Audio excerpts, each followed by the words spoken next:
Nanostorm is a corridor shoot-'em-up, which is horizontal in plane and wraps around itself so that you can never reach the end of the corridor.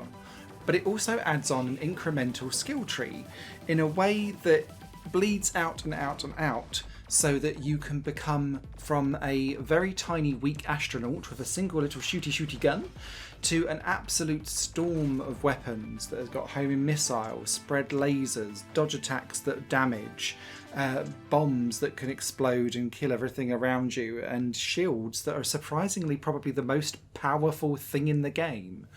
And so all of this comes together to create a really addictive and very simple but very Moorish game that is the perfect disconnect your brain and just go shoot things experience.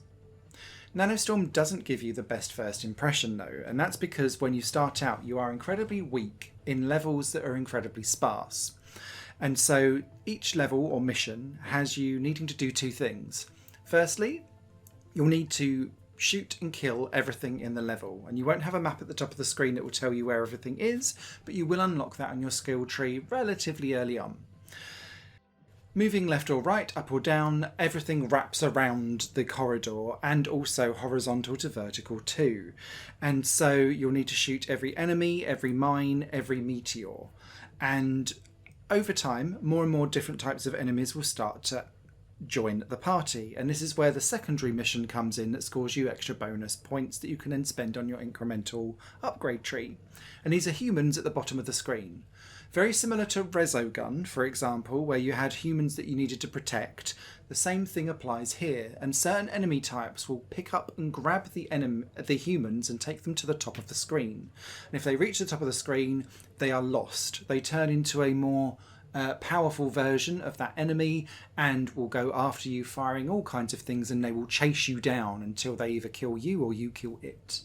And these become score bonuses at the end of each mission, and so you want to protect as many humans as possible. And also on the skill tree you can add more humans into the mix to try and get an even bigger bonus over time.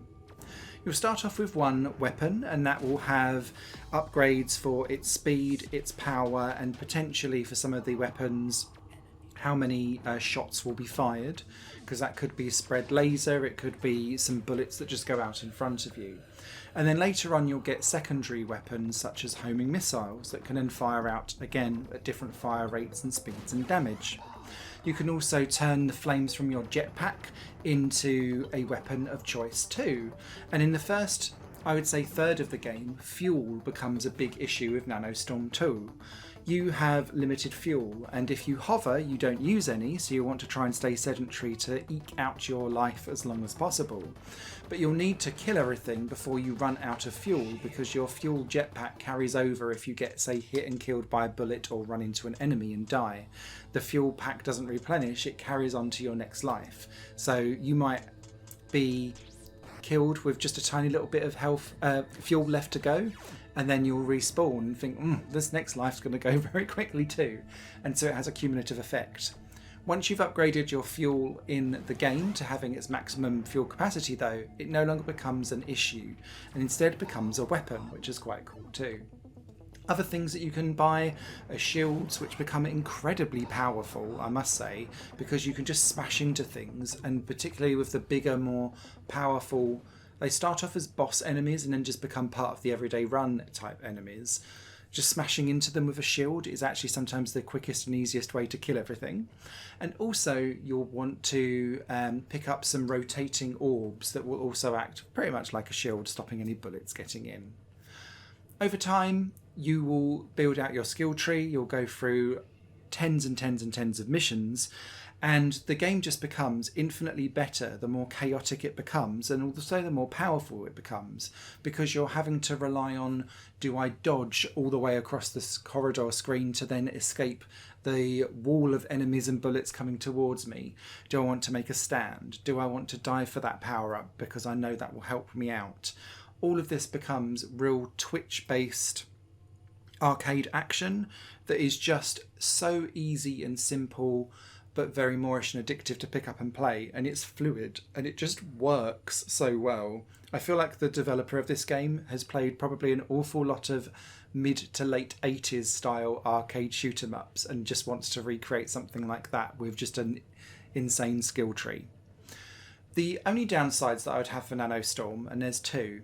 The first one is that at the beginning of each level in the second half of the game, there's a lot of slowdown when enemies are populating into the screen, and quite often they'll populate right on top of you, killing you without any warning, and that's a real shame and a bit janky.